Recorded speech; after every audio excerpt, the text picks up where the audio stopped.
नमस्कार फ्रेंड्स, कैसे हैं आप सब। स्वागत है आपका। बात करने वाले हैं वो 5 चीज़ें क्या हैं जिसको अगर आप ध्यान में रखते हैं तो आपका आरओ का प्रीलिम्स जो है क्लियर हो सकता है। ठीक है फ्रेंड्स, तो ये 5 चीज़ें आप ज़रूर से ज़रूर ध्यान रखिएगा। नंबर 1 पे आएगा फ्रेंड्स, वो आएगा हिंदी। तो नंबर 1 है हिंदी। तो हिंदी के लिए कि आपकी क्या स्ट्रेटजी होनी चाहिए। 60 नंबर की हिंदी होनी चाहिए, सिलेबस एकदम सेट है और आपका पूरा ये प्रयास होना चाहिए 60 में 60 सही करने का। तो फ्रेंड्स, इसको आप हल्की मत लीजिएगा, सिलेबस इजी समझ के। क्योंकि अगर आपको लापरवाही की वजह से या सिली मिस्टेक्स की वजह से अगर इसमें 7-8 क्वेश्चन भी आपसे गलत हो गया और इसके बाद 1/3 की माइनस मार्किंग है और अगर आप 50 या 48 क्वेश्चन आप पहुंच गए तो फ्रेंड्स, जो आपका लॉस होगा, जो आप कंपटीशन में पीछे जाएंगे, 5-6 क्वेश्चन जो आप कर सकते थे, 55, 56, 57, 58 क्वेश्चन सही कर सकते थे, तो आप कंपटीशन में पीछे हो जाएंगे। तो आपको किसी भी हाल में हिंदी में 55 प्लस लाना ही लाना है। ये आप पूरा प्रयास करिए कि 60 में 60 आ जाए, नहीं तो 55 प्लस आपको रहना है अगर आपको कंपटीशन में बने रहना है। तो ये चीज़ आप ध्यान में रखिएगा। हिंदी को हल्के मत लीजिएगा, क्योंकि एग्जाम में जल्दबाजी में या किसी भी कारण से अगर आपसे सिली मिस्टेक्स हो गया 7-8 क्वेश्चन, तो आपको बाद में पछताना पड़ जाएगा। तो ये ध्यान रखिएगा, 55 प्लस, और पूरा प्रयास रहेगा कि 60 में 60 सही करिएगा आप, क्योंकि सिलेबस ईजी है। और अगर आप लापरवाही नहीं करेंगे तो फ्रेंड्स, इसमें आपका 58 क्वेश्चन तक भी सही हो जाता है। ठीक है। दूसरी चीज फ्रेंड्स आपको ध्यान में रखना है, दूसरा चीज वो है करंट अफेयर। तो करंट अफेयर फ्रेंड्स, डायरेक्ट आपको आपके एग्जाम में 20 पूछा जाएगा, लेकिन इनडायरेक्टली आप जो पूरा पेपर में आप देखेंगे ठीक से तो करीब 35 पहुंच जाता है। इसमें कारण क्या है कि जो इकोनॉमी का क्वेश्चन है जिसमें बहुत सारी स्कीम्स और सब चीज़ें हैं, वो कहीं की करंट से रिलेट होती है, वो करंट में आपकी चर्चा का विषय रहती है, तो उसी का डेट वगैरह काफ़ी चीज़ें वहाँ पे पूछ लिया जाता है। तो आपको करंट अफेयर में बहुत ज़्यादा ध्यान देना है। और इसी को लेके फ्रेंड्स, मैंने आपको टेलीग्राम पे पिछले 6 महीने की क्रॉनिकल की मैगजीन भेज दिया है। तो पिछले 6 महीने की मैंने क्रॉनिकल की भेज दिया है, और आगे जो है जो बचा हुआ है आपका अक्टूबर का, सितंबर का, वो भी मैं आपको भेज दूंगा। तो आपको जून 2024 से लेके जून 2025 तक का जो है करंट अफेयर आपको अच्छे से तैयार करना है। तो 1 साल का करंट अफेयर आपको जो डाटा फैक्ट्स हैं, तो जहाँ भी है, जैसे क्रॉनिकल मैगजीन आप पढ़ रहे हैं, अगर आपको लग रहा है कोई इंपॉर्टेंट डाटा फैक्ट्स हैं तो उसको अंडरलाइन करिए, बार बार उस चीज़ को रिवीजन रखिए, क्योंकि आरओ के एग्जाम में आपसे बहुत ज़्यादा डाटा फैक्ट्स पूछा जाएगा, डेट वगैरह।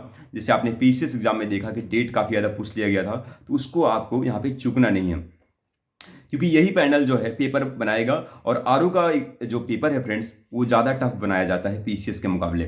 ठीक है, तो इसको आप ध्यान में रखिएगा। और इसकी स्ट्रेटजी क्या रहेगी। इसकी स्ट्रेटजी ये रहेगी फ्रेंड्स कि जो क्रॉनिकल की मैगजीन आपकी आती है, तो आपको डेली ये प्रयास करना है कि 20 पेज जो है पढ़ना है। और क्योंकि 60 पेज का होता है, तो 3 दिन में आपका एक जो है 1 मंथ की जो है क्रॉनिकल की मैगजीन आपकी खत्म हो जाएगी। और चौथे दिन क्या करना है, उसका आपको रिवीजन कर लेना है। तो 4 दिन में एक क्रॉनिकल मैगजीन का आपका जो है कंप्लीट रिवीजन हो जाएगा। ठीक है।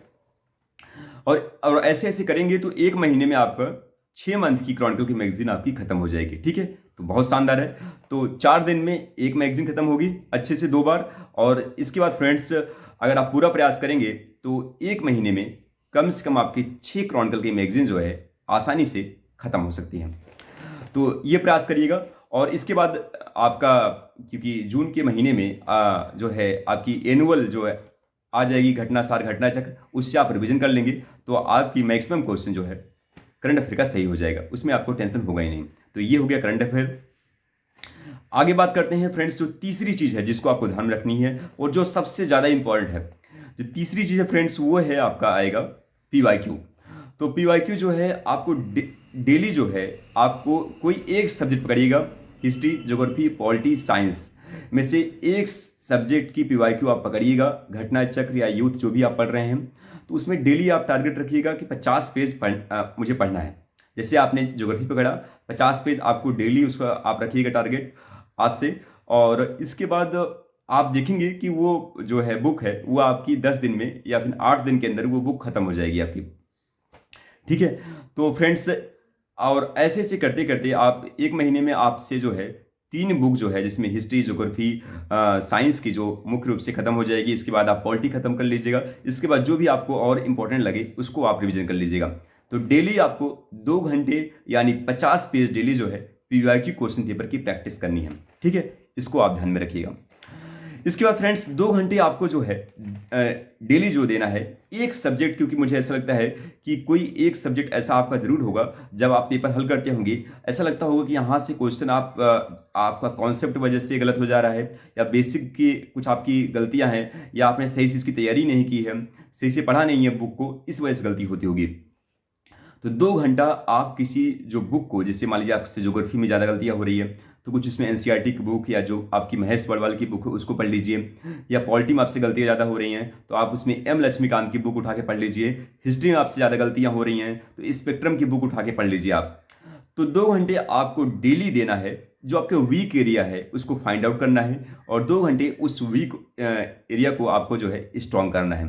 तो ये आप ध्यान में रखिएगा कि 2 घंटे जो है आपको जो वीक एरिया है उस पर आपको काम करना है, क्योंकि फ्रेंड्स आपके पास समय काफ़ी है। तो अगर आप 2-2 घंटे देंगे तो आसानी से सारे सब्जेक्ट की जो वीक एरिया है आपका स्ट्रांग हो जाएगा, और एग्जाम जब पास में आएगा तो आपके अंदर कॉन्फिडेंस रहेगा कि आपका एग्जाम जो है क्लियर हो जाएगा। तो ये फ्रेंड्स हो गया। तो और इसके बाद पांचवी चीज़ जो कि सबसे ज़्यादा इंपॉर्टेंट है, सबसे ज़्यादा अगर इंपॉर्टेंट कोई पांचवी चीज़ है तो है फ्रेंड्स हर तीसरे दिन एक full length test OMR sheet के साथ। तो हर तीसरे दिन आपको अगर ये एग्ज़ाम निकालना है तो हर तीसरे दिन OMR सीट के साथ फुल लेंथ टेस्ट आप ज़रूर से ज़रूर दीजिएगा। और जैसे ही आप 10 टेस्ट दे लेंगे तो आप खुद मुझे कमेंट करिएगा कि सर इतना ज़्यादा कॉन्फिडेंस आ गया है कि मैं ये एग्ज़ाम जो है क्लियर करने वाला हूँ। तो फ्रेंड्स तो आपको फुल लेंथ टेस्ट देना है, OMR सीट के साथ देना है, और ये टारगेट रखना है कि एग्ज़ाम तक जाते जाते कम से कम 30 फुल लेंथ टेस्ट आपको देना ही देना है। ठीक है, क्योंकि एक नए पैटर्न पे आपका एग्जाम हो रहा है, 200 क्वेश्चन आपके सामने आएंगे, तो उसमें आपका फ्रेंड्स फोकस होना बहुत ज़रूरी है। अगर फोकस मेंटेन रहेगा तभी आप जो है एग्ज़ाम को सही तरीके से क्लियर कर पाएंगे। और फ्रेंड्स जब आप टेस्ट सीरीज देते हैं तो आपके अंदर 4 चीज़ें जो है डेवलप होती हैं। पहली चीज़ है फ्रेंड्स की क्वेश्चन को अटेम्प्ट करने का जो अप्रोच है वो अप्रोच आपके अंदर डेवलप हो जाता है। तो जब आप करीब 25-30 टेस्ट देंगे तो आपका जो माइंड सेट है और जो एक वो एकदम डेवलप हो जाता है। तो आप जब क्वेश्चन देखते हैं तो उसको कैसे भी करके आपके अंदर एलिमिनेशन करने की जो ट्रिक है, वो जो है कॉमन सेंस है, वो जो है डेवलप होता है। तो फ्रेंड्स और इसके बाद आपके अंदर वो कॉन्फिडेंस आ जाता है कि हाँ, मैं एग्ज़ाम में 140 से 145 क्वेश्चन सही कर सकता हूँ। क्योंकि अगर आप घर में 140 क्वेश्चन सही कर सकते हैं तो एग्ज़ाम हॉल में भी आप 140-45 क्वेश्चन सही कर सकते हैं।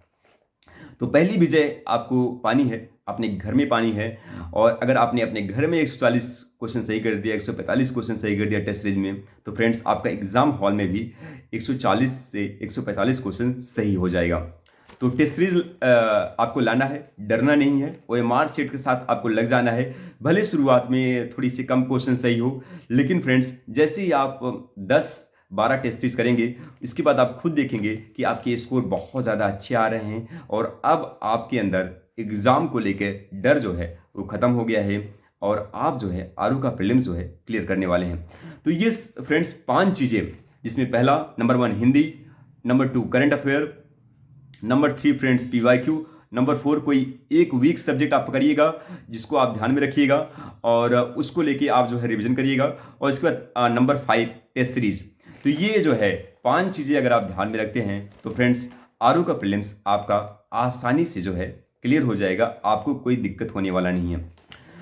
और हाँ, आगे फ्रेंड्स जो इसमें एक पार्ट आता है यूपी स्पेशल का, यूपी स्पेशल जनसंख्या नगरीकरण और एग्रीकल्चर। तो इसका जो है आप नोट्स जो है कलेक्ट कर लीजिए, नोट्स आप कलेक्ट कर लीजिए, और इसको लेके आप जो है डेली 1 घंटा आप जो है प्रैक्टिस कर सकते हैं। क्योंकि यहाँ से करीब आपका 15 से लेके 20 क्वेश्चन आता है, इसमें जनसंख्या नगरीकरण और एग्रीकल्चर, और इसके बाद फ्रेंड्स यूपी स्पेशल, क्योंकि आपके सिलेबस में मुख्य रूप से इसका जो है मेंशन किया गया है। तो 1 घंटा आप इस पर भी दे सकते हैं। तो आपको डेली फ्रेंड्स 8 घंटा जो है आप देना पड़ेगा। अगर आप देते हैं तो फ्रेंड्स आपके पास समय है और आप इस एग्ज़ाम को क्लियर कर सकते हैं। ठीक है, तो फ्रेंड्स आपको आरओ एग्ज़ाम को लेके डेली जो है वीडियो शाम को 6 से 8 के बीच में, क्योंकि दिन में थोड़ी व्यस्तता रहती है, तो 6 से 8 के बीच में आपको डेली जो है वीडियो आपको मिलेगा। तो आप मुझे कमेंट करिएगा, आपको कोई बुक चाहिए, PDF चाहिए या टेस्ट सीरीज चाहिए, जो भी चीज़ चाहिए, मेरा यह प्रयास रहेगा कि आप तक वो चीज़ें मैं टेलीग्राम के माध्यम से जो है पहुंचा दूंगा। ठीक है फ्रेंड्स। तो और आपको अब यहाँ पे लग जाना है, और समय जो है बहुत ज़्यादा नहीं है फ्रेंड्स, जो भी मिला है समय, तो इसमें अगर आप ध्यान से तैयारी करेंगे तो चीज़ें, ये एग्ज़ाम जो है आसानी से क्लियर किया जा सकता है। ठीक है। और फ्रेंड्स, आप जो भी सब्जेक्ट्स में आपको प्रॉब्लम है तो आप मुझे कमेंट कर सकते हैं, तो इससे रिलेटेड वीडियो आपको नेक्स्ट वीडियो में उस पर जो है डिस्कस किया जाएगा, चर्चा किया जाएगा कि इसको लेके आपकी क्या रणनीति होनी चाहिए। तो खासकर मैं सभी की कमेंट जो है बहुत ध्यान से पढ़ता हूँ, और अगर लगता है कि यहाँ पे कुछ हेल्प हो सकता है मुझसे, तो फ्रेंड्स मेरा पूरा प्रयास रहेगा कि आपकी हेल्प हो जाए। तो फ्रेंड्स, चैनल पे नए आए हैं तो चैनल को सब्सक्राइब करिएगा, और अच्छी लगी वीडियो तो लाइक भी करिएगा। And thank you so much friends, मिलते हैं किसी नेक्स्ट वीडियो में। Thank you so much.